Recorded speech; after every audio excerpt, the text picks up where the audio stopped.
What's up, people? This is Citizen Z from the Citizen Z Animations channel. This next clip has nothing to do with animations, but it has to do with life, our society, and what the hell is happening in this world, right? So, the guy that I'm going to show you, his name is Joe Neguse. He is a Democrat, which I am neither Democrat nor Republican, but this guy actually speaks on how it is. He is very outspoken. He is not well liked by the Republicans, right? Because he asks questions. And he actually does ask questions. I looked at his lobbyist money that he gets, right? He doesn't get any lobbyist money, really. There's hardly any lobbyists that are in his pocket. He refuses most of it. He does get money from the Democratic Pact, which goes out to all the people, right? All the current running Congress people in the House of Representatives.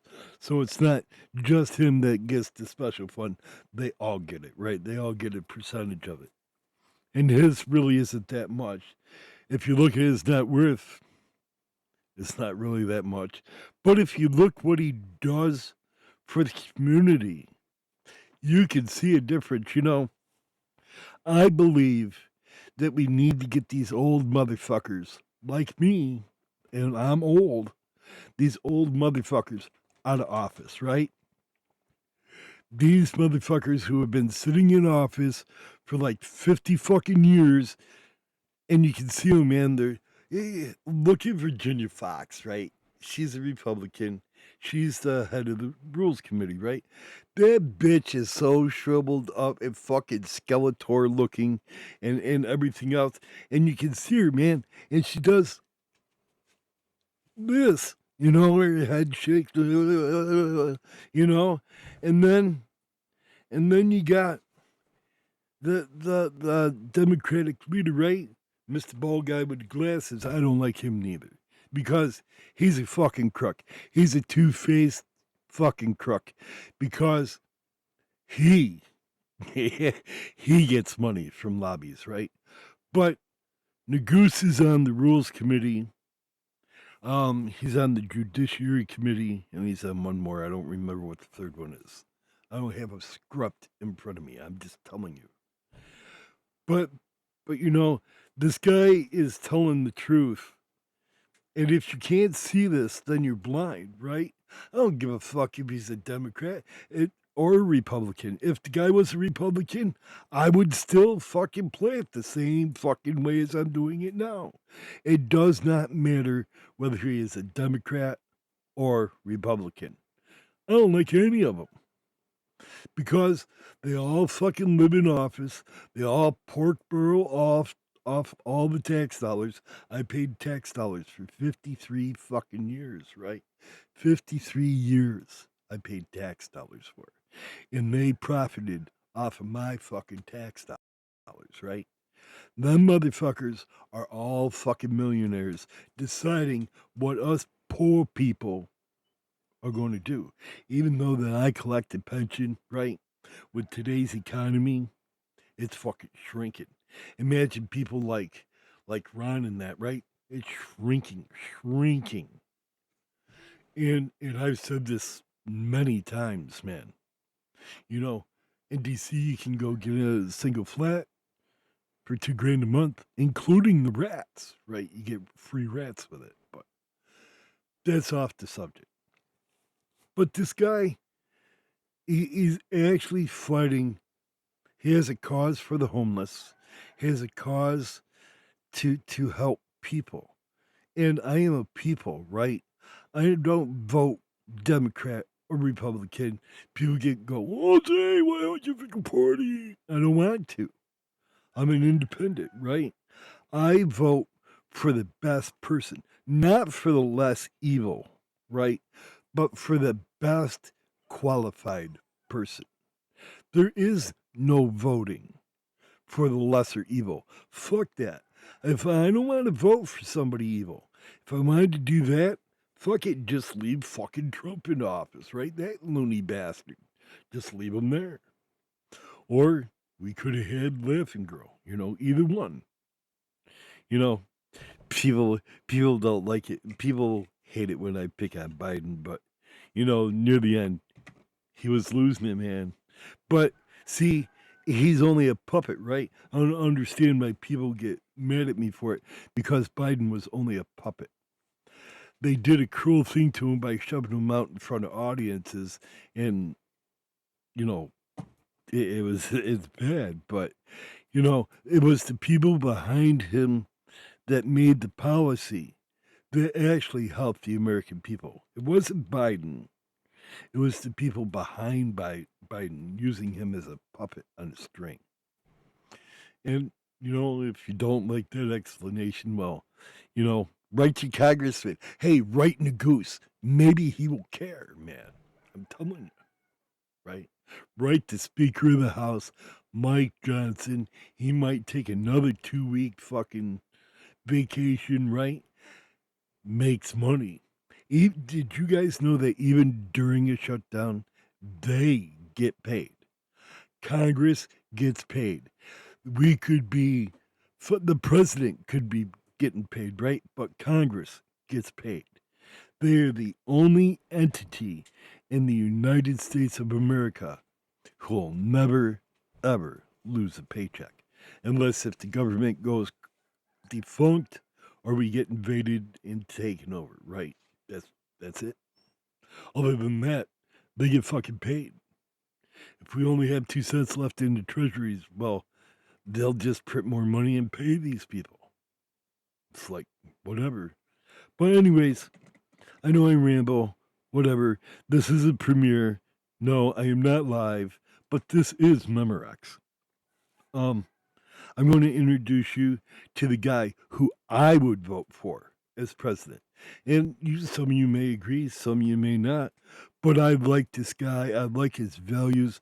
I like what he stands for. This guy is very, very well educated. So, here he is, Mr. Joe Neguse. Here we go. The gentleman from Colorado is recognized. Thank you, Mr. Speaker.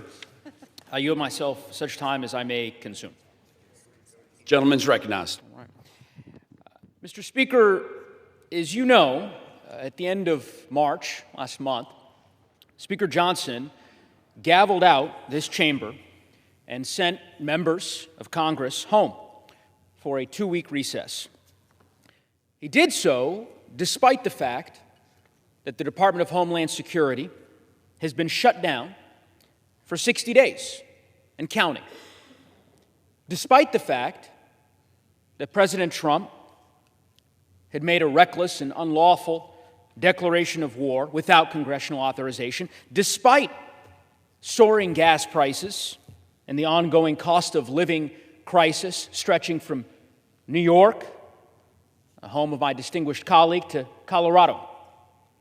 Despite the heat, the drought, and the wildfire records being shattered in the western United States. Despite all of that, Speaker Johnson made the decision to gavel the House out of session and send everybody home. And now we're back. 2-week recess concluded. What has the Republican majority decided is the most pressing challenge and issue for this august body to debate? I'll tell you, Mr. Speaker. Apparently, it's a resolution commemorating a bill that Republicans passed last year. That's what we're here to debate. Republicans control the floor. They could put a bill on the floor to address cost of living issues. They could put a bill on the floor to address soaring gas prices.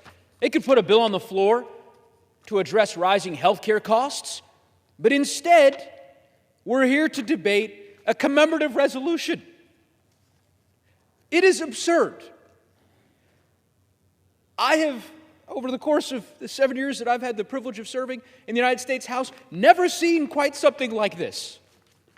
It doesn't really take a resolution, Mr. Speaker, for them to extol what they believe to be the benefits of the bill that they passed last year, the tax bill, which we'll talk about today.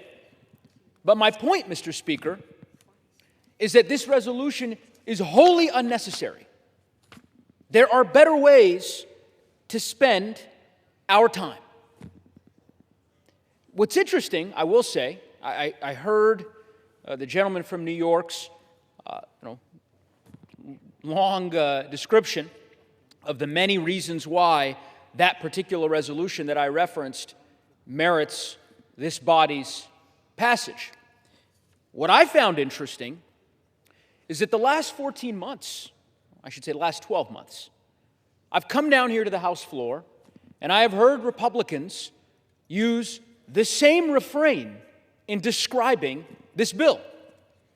The One Big Beautiful Bill Act. It's in the law. For a year, I've heard nothing but tweets and Truth Social posts and floor speeches extolling the virtues of the One Big Beautiful Bill. But what is fascinating is that I didn't hear those 4 words today, this morning.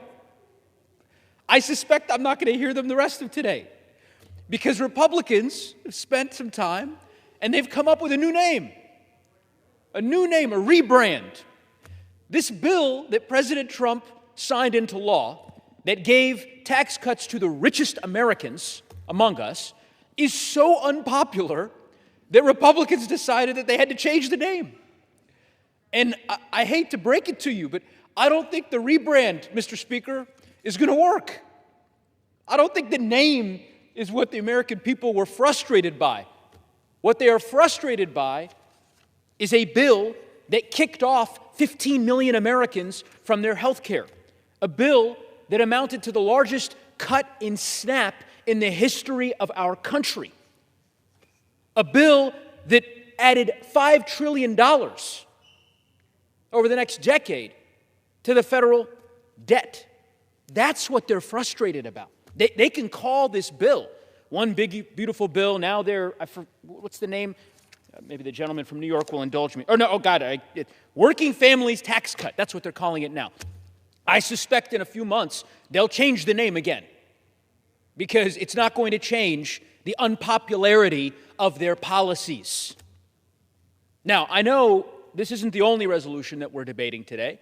As the gentleman from New York mentioned at great length, we're going to consider 3 bills from the House Committee on the Energy and Commerce, which seek to amend the Clean Air Act in an effort to scale back regulations that protect air quality from pollutants and polluting industries. There is no debate that these policies could have wide-ranging implications that would allow large swaths of the United States to be exempt from various rules under the Clean Air Act. And I don't, to be candid, Mr. Speaker, really follow the argument that my friend from New York is making. Because as I understand it, what he's saying is that there are wide swaths of the country, including in his home state, by the way, this applies to my home state as well, where you have pollution that exceeds the standards that have been set by regulators at the national level. Pollution that is causing asthma and respiratory diseases for children. And the solution that they propose is to allow communities that are experiencing this kind of pollution to essentially exempt foreign sources of pollution from those standards so that they don't have to do anything about it. That's their solution. The air quality is not going to get any better. There will be no prophylactic steps taken by those communities. It's just a way for those communities to no longer have to do anything about pollution. It's absurd, and the American people know it. Mr. Speaker, I would simply say, and I imagine we'll have a robust debate about the 3 bills and the resolution that I referenced, but fundamentally, I suppose if I were to conclude with one overriding sentiment, It's that I'm simply asking my Republican colleagues to get serious. There are a lot of challenges facing the country. It is a difficult time for the families that I represent in northern Colorado and in western Colorado. Times are tough. This House, I believe, could rise to the occasion and actually work together to get some things done for the American people, for the constituents that we all serve. This is not that. Spare us the commemorative resolutions honoring bills that you all have passed. Let's just skip those. And let's get back to doing the business that the American people expect us to do. And with that, Mr. Speaker, I'm going to urge my colleagues to vote no on this rule, and I'll reserve the balance of my time. The gentleman from Colorado.